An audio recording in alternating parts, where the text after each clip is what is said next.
everyone. Welcome to the Carolina Weather Group. We're happy to have you this evening.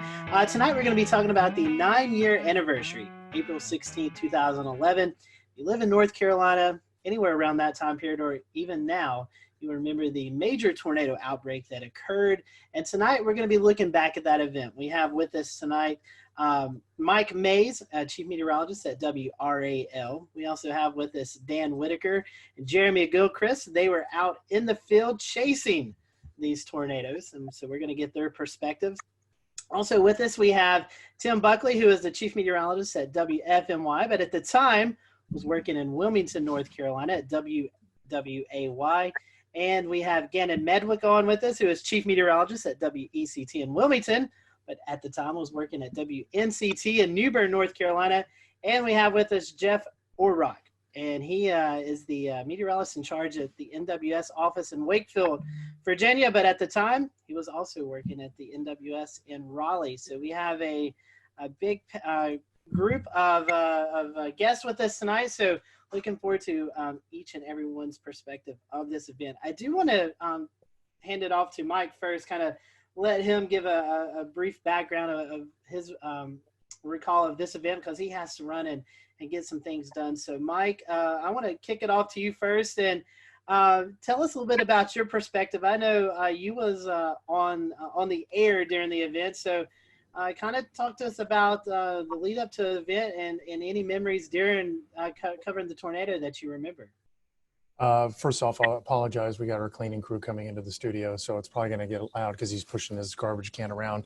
I recall a few days prior to the event, which happened on a Saturday, SPC putting us in a risk. I believe it was moderate on that Friday, and then Saturday morning I woke up to a high risk. Now, at the time, Greg Fischel, who was the chief meteorologist at the time, was out of town. He had a family emergency up in Pennsylvania, so he had to leave. So I have never covered an event as massive as the one that happened on that Saturday without him being here. So it's kind of like he's Batman, I'm Robin, and then Batman's gone and Robin has to take over. So for somebody who's never been the lead, it was kind of nerve-wracking. But I had Nate Johnson with me, who had tornado coverage experience. He was the chief meteorologist in Abilene, Texas. You guys probably all know Nate. So that morning, just the way the atmosphere felt, you could tell something was coming. And around lunchtime, 1 o'clock, we started having the tornadoes develop over the sandhills. The first one, I believe, was in Sanford, had caused the damage to the Lowe's home improvement store there and tracked to the north and east. Now, I've been here in North Carolina since 1994. I've been in tornado coverage, but I've never had tornado coverage of long track tornadoes like the ones we saw that day. And at one point we had 4 tornadoes on the ground, and Nate and I were juggling back and forth where I was handling 2 tornadoes, he was handling 2. It was just an incredibly rough day. And I'm sure everybody here in this group has their own stories about what happened. The hardest part for me, I guess, was watching that tornado leave Sanford, and it was making a beeline to my house, to my neighborhood. I had family in town, and I was hoping and praying that they were watching the coverage on TV. And I know, Tim, you're on TV.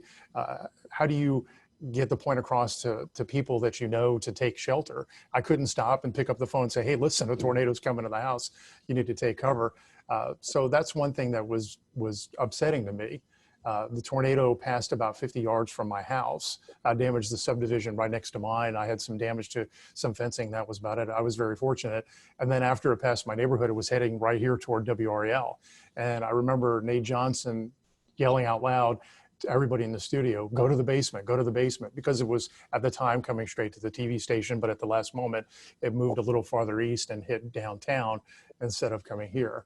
So it was a really, really rough day. And I thought after all was said and done, because we were on there from 2 in the afternoon to 11 o'clock at night nonstop. I mean, we had continuous coverage the whole time.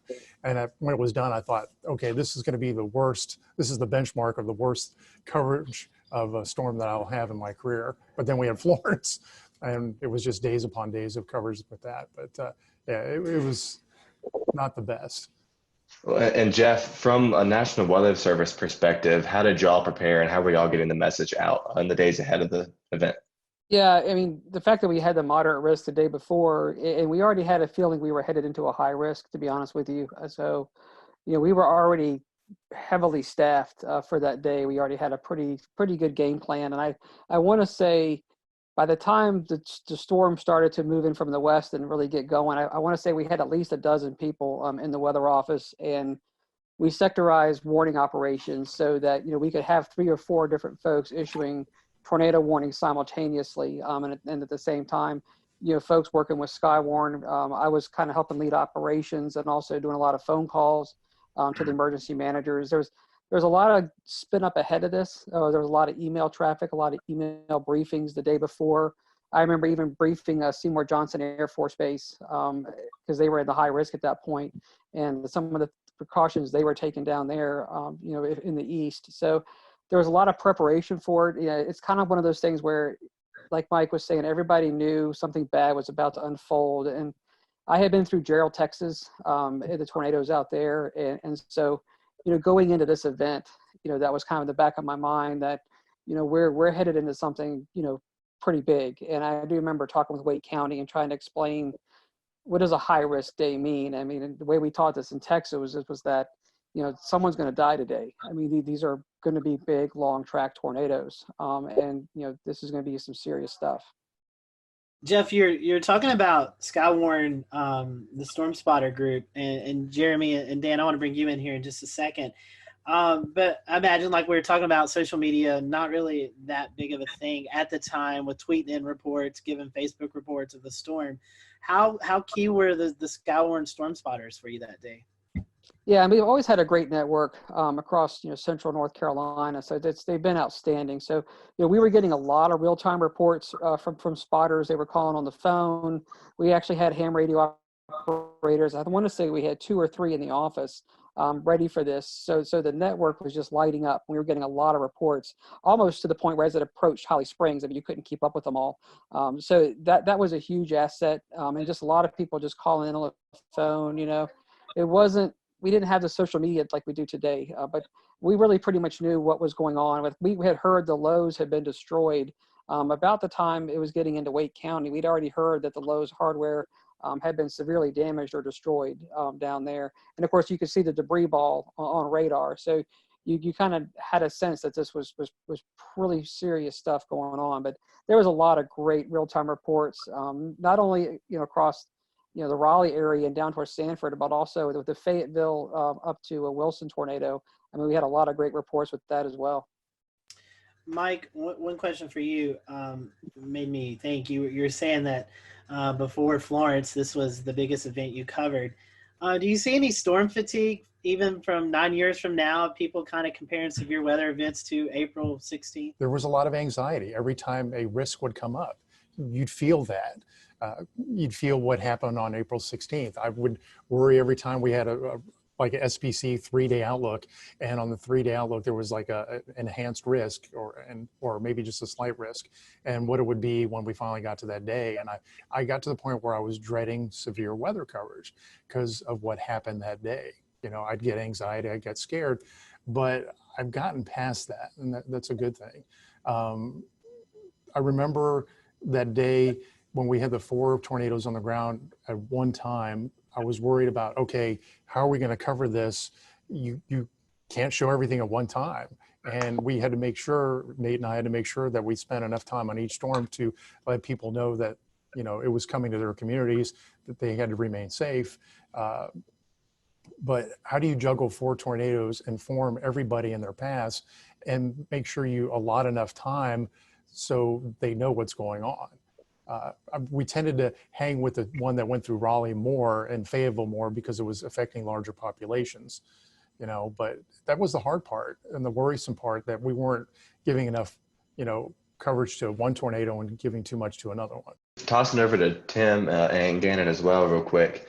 This was a career-defining event, one of the biggest, or definitely the biggest in North Carolina. Are there any specific memories or stories that you remember hearing about that day from viewers? So I was in the Wilmington area, and if you look at the map, the kind of the final one with all the red lines, it confirms where all the tornadoes were.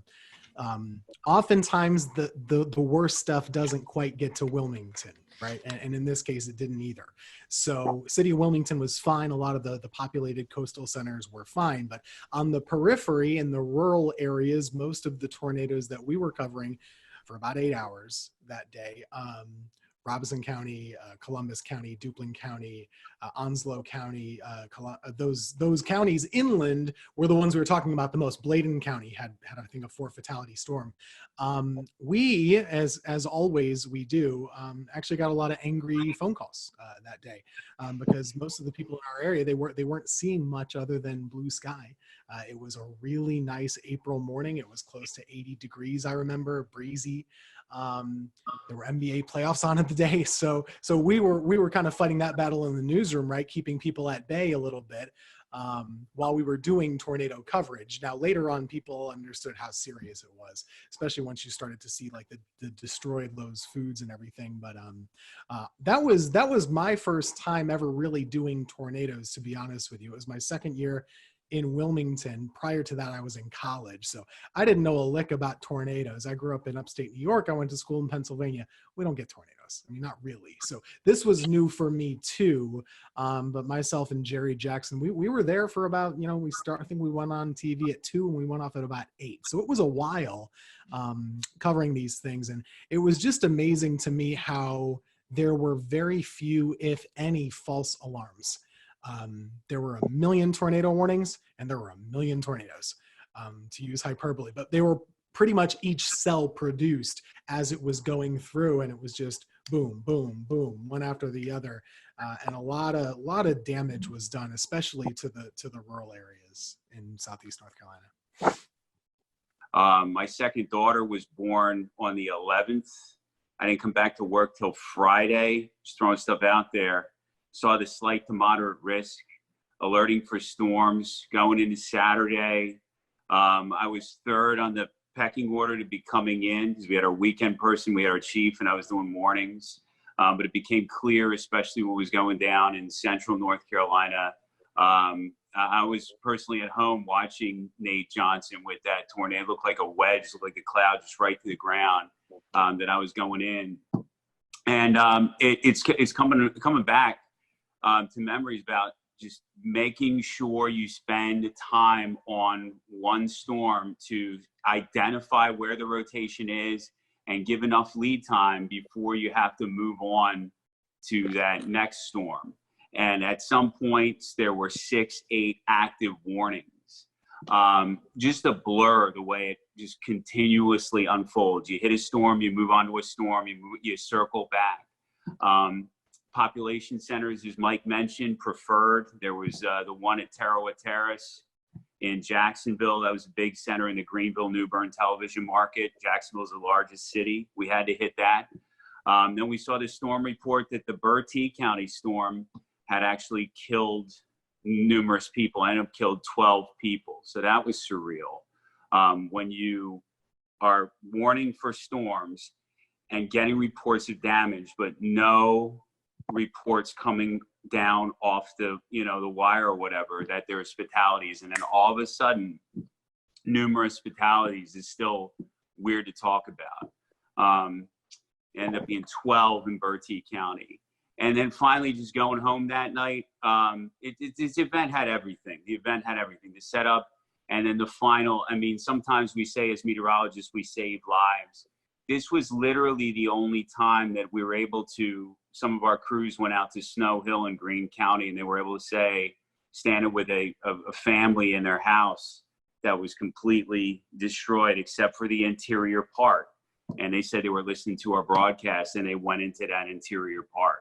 So just a surreal event that I never want to forget. And I wanted to, so thanks again to give me a chance to talk to you guys about it and share the similar experiences. Gannon, I think we've talked about this before off of this show, but this was also one of your one of your first tornado events, kind of bigger tornado events to cover, correct? Yeah, I'd gotten to Greenville in October of 2004. There were a couple of active springs and falls as per usual. 2008 sticks out, but like Mike and Tim said, I mean, they're just usually just a couple tornadoes and then you move on. and maybe they're in rural areas and maybe they're not, exceptional damage producers. But then this one just is bold-faced, italicized, and underlined when you look back on it. So yeah, the biggest event, and thank God it's still the biggest tornado event. Dorian was a huge producer, but still nothing compares to April 16, 2011.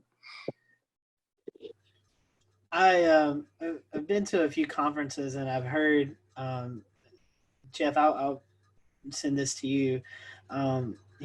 Obviously 2011 remembered for the Tuscaloosa, Alabama, April 27th event. Had that not happened, this would have been the event that a lot of the meteorological community would have looked back on tornado-wise, Jeff. As the Weather Service, I know you guys do a lot of meetings and stuff.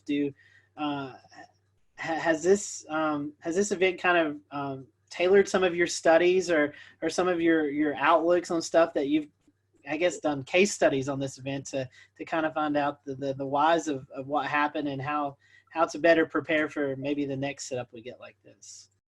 Yeah, I mean, there's no doubt this event, I mean, it still stands out, even though, like you're saying, the later event was even larger than this one. For our region, this is still, what our benchmark, storm. And, it even went up, not even just the Carolinas, eventually went up into Virginia and did a lot of damage up there too. So, it's been widely studied. It was before some of the newer technology came out with on the radar, even some of the new impact-based warnings. So we've actually gone back in and rerun cases like this with what we call the impact-based warnings. And we did use tornado emergency, but nowadays we even have more tags we can put into the warnings to kind of say, okay, it's radar confirmed on the ground before we even have, spotter reports of anything on the ground. We can confirm it just using radar data. And so we've actually used cases like this and kind of run back through them with some of the new products and new ways that we issue tornado warnings, as well as some of the different dual pole products. So, we do go back in and kind of practice and relive some of these events like this, putting them more into, I'd say, the current time. So this is definitely a benchmark event. We also look at it from a standpoint of, staffing and how do you handle events like this, because they don't come around often. So, you kind of go back and look at, how does operations run in the Weather Service office when you have an event like this, making sure that, you're dotting your I's or crossing your T's. Every storm is being interrogated, simultaneously, and that you've got warning operations going, for each individual storm, and you're doing your coordination with 911 centers and working with emergency management, and then keeping the damage reports, as they're coming in, also sending them out. So, looking at how an office should run, and how we should be running our operations to keep things, being pushed out so folks know what's happening. I mean, we use events like this to kind of go back and revisit and relive, what we did right, and also sometimes where we can improve. But it's important to kind of take these events in context, realizing we'll have an event, something like this again at some point in the future. We hope not, but we've got to be ready for it. And Jeff, one more question, then I want to get to Dan and Jeremy and let them talk about what they experienced out in the field. We were talking before this show. You guys, at a point in time, I think it was 5, 6, 7 minutes, were backed up by the National Weather Service in Blacksburg. Can you talk to our viewers tonight who may not realize in these situations when the Weather Service is actually in danger of getting hit by a tornado, you actually pass the coverage off to a neighboring office? Yeah, so it's similar to what Mike was saying earlier. About probably just shortly after the tornado went through Sanford, and you could see the massive debris ball on the radar. Before it got to Holly Springs, we realized that this thing was coming into most likely Southern Wake and eventually the south side of Raleigh, where the Weather Service office was. So I remember I picked up the phone and talked to the Blacksburg office. So we're paired so that a neighboring Weather Service office can really kind of basically restart their computer system, and they can come up as if they're, the Raleigh Weather Service office. So we called them probably almost half an hour out and just said, hey, look, we may get to the point where we've got to be backed up if this thing gets too close, so be ready to go, giving them a chance to get the radar up and running, the warning system up and running, things that they would need. And I think we called them back, I want to say about probably 15 to 20 minutes later, and we basically said, okay, this thing may really come get us now. And so I remember saying, if you hear from us again, you've got it. And so then what we started doing is we had 12 people in operation. So as it got closer, we started funneling some folks downstairs into the lower part of the building. And we kept 3 of us up in operations. And literally about the time we could see insulation and things falling outside the window, we picked up the phone and basically told Blacksburg, okay, you've got it. We're sheltering at this point. And we had already issued the tornado emergency for Raleigh. So the warnings were already out for Raleigh. And then we sheltered downstairs, like you're saying, for probably about 7 minutes, and then came up. And the tornado passed just to our east, going up South Saunders Street. Dan and Jeremy, y'all had a very different kind of experience. You guys were actually out in the field chasing these long track tornadoes. I guess, Dan, we'll start with you since you're the first on my screen. Kind of give us the firsthand perspective. What was it like actually being there within a mile of these monsters? One of the things that we had at the time that we still use that was very active was the NC Storm Chasers and Forecasters group on Facebook. And fortunately, there's a lot of information coming in through there being funneled in as well. And I remember I was in Alabama, I caught the storm, and all of a sudden there started being people kind of looking at some of the parameters for the next day in North Carolina. This was when it was at a moderate, I guess, before it got pushed to a high risk. And one of the things that was being looked at was how the storm system I was currently inside and what was turning into a squall line in Alabama was going to keep pushing across into North Carolina.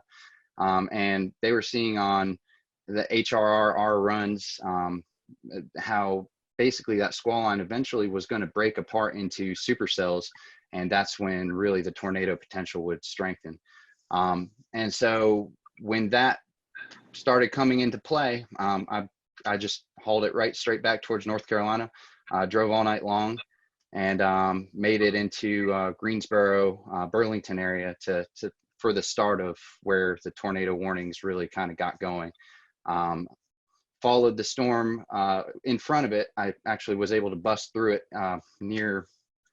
because I was inside of it / behind it until about Charlotte to Greensboro, somewhere in there. I busted through the front of it and got in front of the squall line, and then was in front of it near Burlington to Raleigh, somewhere in between there, maybe kind of close to Durham.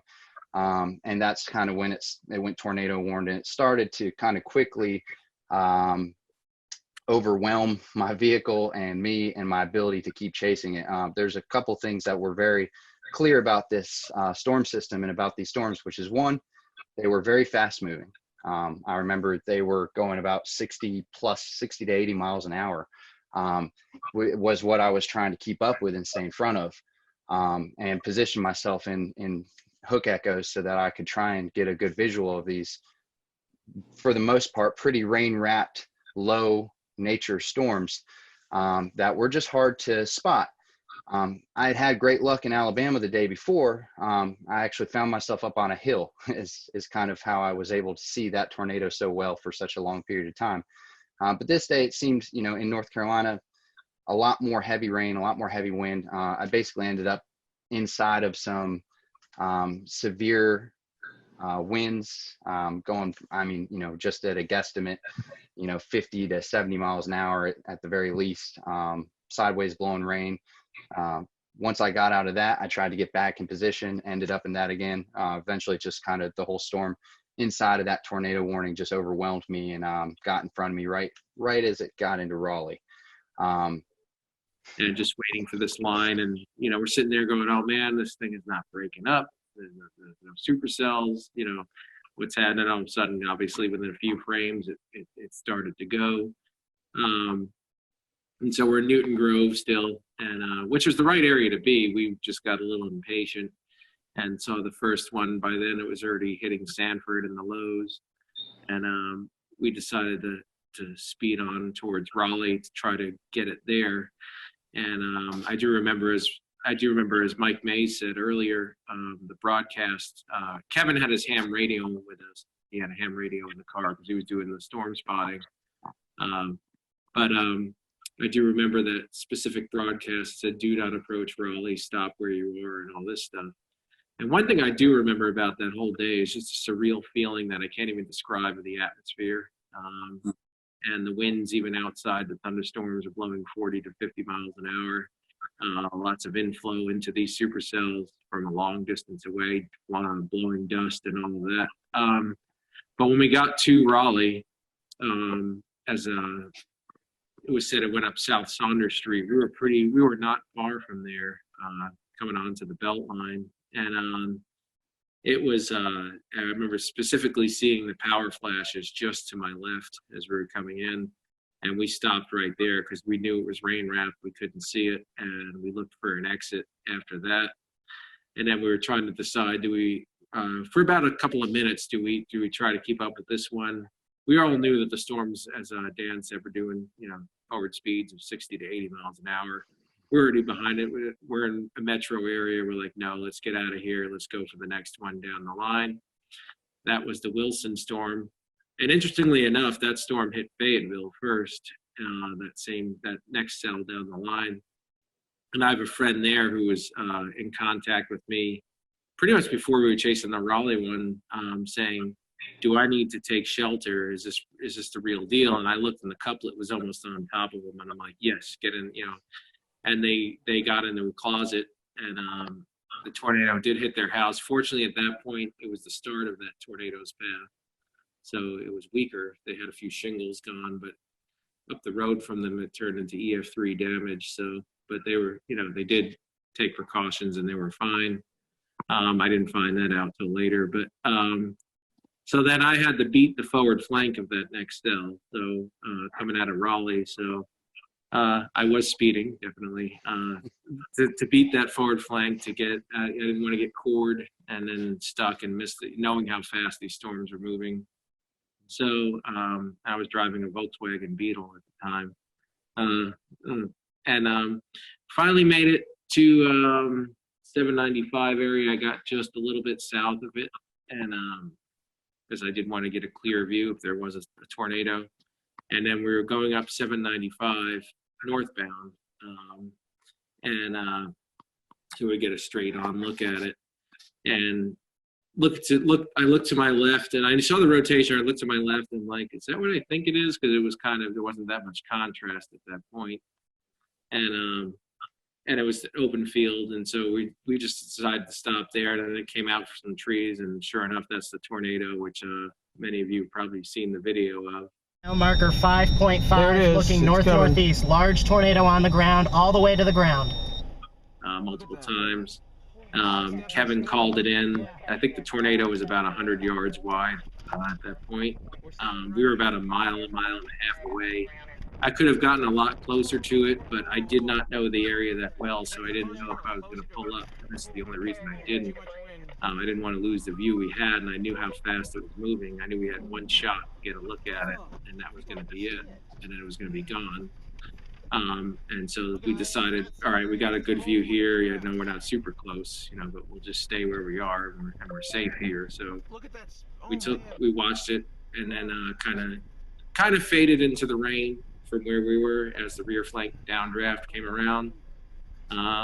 And we got hit by that a little bit. And then after that point, we took off for the next cell down the line, which we ended up in Farmville outside of Greenville. And we just missed it. We weren't fast enough. These storms were moving way too quickly. So we just had to find we actually had to use an escape route and go into the rain and hail so we get away from the couplet and let it pass because we weren't going to be able to see it from where we were. And then, so we did. And then we went into Farmville, and we saw the damage there. It just happened, but immediately, amazingly, the emergency crews were there. They were probably there within a minute or two after the storm passed. And so we took a look for a minute, and I remember letting, again, cell phone. I mean, smartphones were relatively new, but I did have one, Pickle 3. And I remember just letting a guy whose house got damaged use it to call his family. And then we wanted to get out of the way of the emergency services as quickly as we could. So then that was it. And then there was a squall line behind that. But that was it. And then we went home after that. And then the last thing I remember is going to the NC State Library to upload my footage to YouTube, since I had the super fast connection, as quickly as I could. And I think I remember emailing Mike Mays and sending him the link or something like that right away. And then Ariel, I know, put it up. And then it actually ended up in a few things, like a National Geographic did a special on that whole spring, because, as Dan said, there were a number of outbreaks that spring. Everybody remembers Tuscaloosa and all that. This was one of 3, I think, major outbreaks that they covered in that series. And so it ended up kind of spreading from there. And I think it is still my most viewed video to this date. But and that was about it. That was about the general summary of my day right there. Were you guys able to, after this event, in the days to come, to go out and survey some of the damage? If so, what kind of stuck out to you guys? Our biggest storm was in Bladen County, in Elizabethtown specifically. There were 4 fatalities there between, I believe, Elizabethtown and closer to Bladenboro. Also, a couple tornadoes up there in Bladen. And our reporters, I'll say they had a tough time coming back from those reports, because a lot of the structures really were just torn apart. It was EF2 damage, but a lot of mobile homes, a lot of weakly built structures there didn't stand a chance at all, based on the strength of the storms that day. So like we usually see in North Carolina, a lot of times the tornadoes are short-lived and on the grand scale rather weak. This was just, there were a ton of tornadoes, and most of them were really strong ones by our measure, at least, too. So the damage was much worse than we usually see in a tornado outbreak. It was tough to watch. I remember a lot of people really, if they weren't personally affected by it, emotionally they certainly were, and there was a big outreach to try and help folks in the weeks following. So I have a question, Tim, coming back to you. How do you think the public responded as these warnings were going off and folks were being warned, hey, look, stay inside. These tornadoes are canvassing a wide area. There's no exacts, but do you feel like a majority of the public really responded well to that, or do you think maybe it was a learning lesson for a lot of folks? Well, I think it is difficult. Every event is different, right? And I think after this event, probably people took warnings more seriously, because this was such a significant one and really a generational one. On that day, I can't really speak to how individual folks reacted. I think it was hard for them to understand. It was such a beautiful, bright, and sunny day in most of the areas until those storms got right up on top of you. So it was almost difficult to understand to the layperson how serious the weather really was. So a lot of these tornado warnings, like Dan was saying earlier, these storms are going 60, 80 miles per hour. The polygons were pretty big to account for that size, and you might have the warning going off and you're still in the sunshine, right? So that's not a typical response where you're going to shelter right away. You might take your time. So I do think that there was, number one, a challenge with it being a midday on a Saturday, a little harder for folks to maybe be paying attention normally. I guess it was always a case-by-case basis, but you look at the fatalities, there were a lot. There were just a lot. So I do think it was a learning lesson for a lot of folks after. After all these storms had passed and the days following the event, you guys had to go out and conduct storm surveys. What did that look like, and how busy were y'all? Because that was a lot of tornadoes to cover. And so within the first day, we knew we needed to get the fatal tornadoes that were long track. We needed to get those really well defined. And so we got those done. And then there were still some additional surveys on those two, but then really you spent the rest of the week going out into different areas. It took about a week to survey the entire area to get all the tornadoes in. But we focused on the ones that we knew were the worst, that there was the most attention on, just to get the EF rating, the tracks, the intensity, really identifying how the people died. When we lost people, that's a tough thing to have to do, to go out there and work with families that have lost everything. And a lot of times they're out there picking over their stuff, and you want to learn what they've gone through a little bit, but you've also got to be very careful. But most people really do want to talk to you and tell you their story. So we get out there and interact with them. The Lowe's was just an incredible story where they had heard the warning. And then somebody came in to the front of the Lowe's and basically said the tornado's coming. And I remember we talked to the manager. He got on the loudspeaker in the store and just told everybody to go to the back where the bathrooms were. There's more infrastructure in the back. And of course, the tornado hit. It blew in those big sliding glass doors. It blew those in.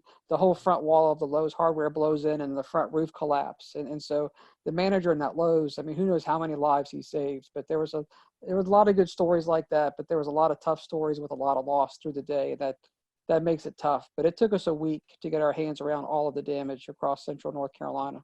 What's your lasting memory from this event? If you could share it with the folks who are watching, what's your lasting memory from the event? I'll start with you first, Jeremy.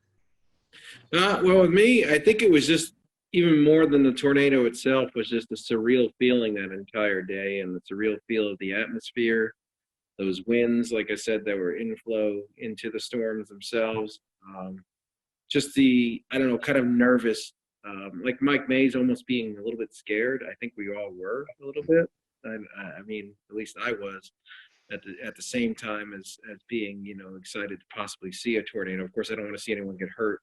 Nothing quite compares to what that system did. Everything from the speed to the tops of the storms being, in a lot of cases, kind of lower topped, and especially the moment where it went from the squall line into breaking up into those individual supercells. And seeing that, like Jeremy said, happen in a couple of frames on radar, AKA 10 minutes in time, all of a sudden it went from a messy situation to you have 8 of the most textbook supercells in a line sweeping across the state at a high speed.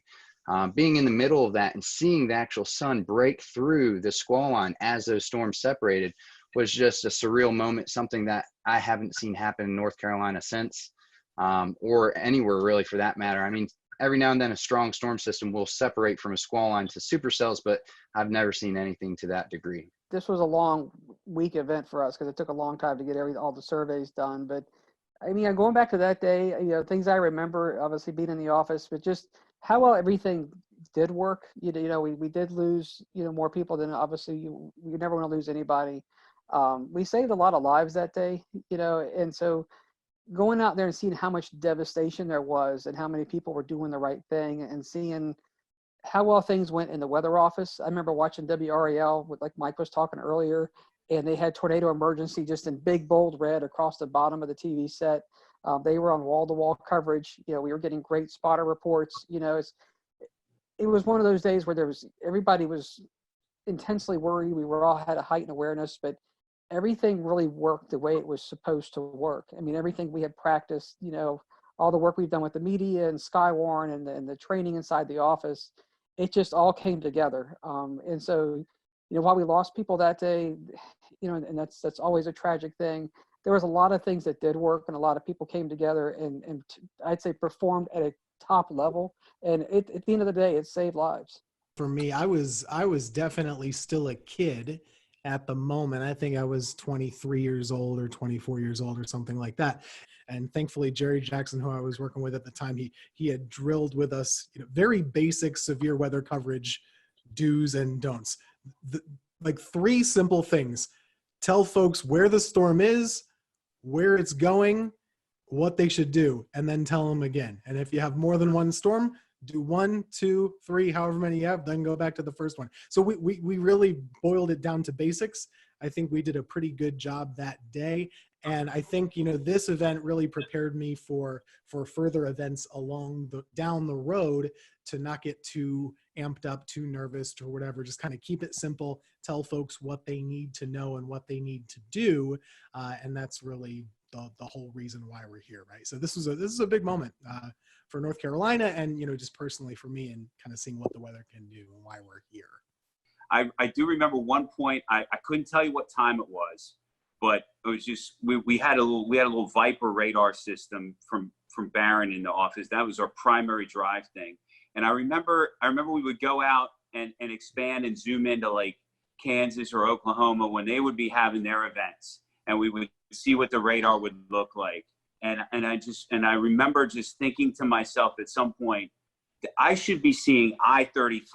I should be seeing like OKC and Wichita as delineators here. Instead, I'm seeing Kinston and Goldsboro, and it was just really crazy to see those kind of returns. Everything classic supercells all lined up in a row. Gentlemen, we definitely appreciate your time tonight. Thank you for going over this with us. Thank you guys who are watching tonight.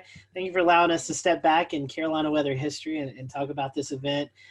Be sure to check out this week. We'll be posting some more updates about this event throughout our social media pages, so be sure to check that as well. So for everyone here at the Carolina Weather Group, we hope you have a great evening, and we'll talk to you next time.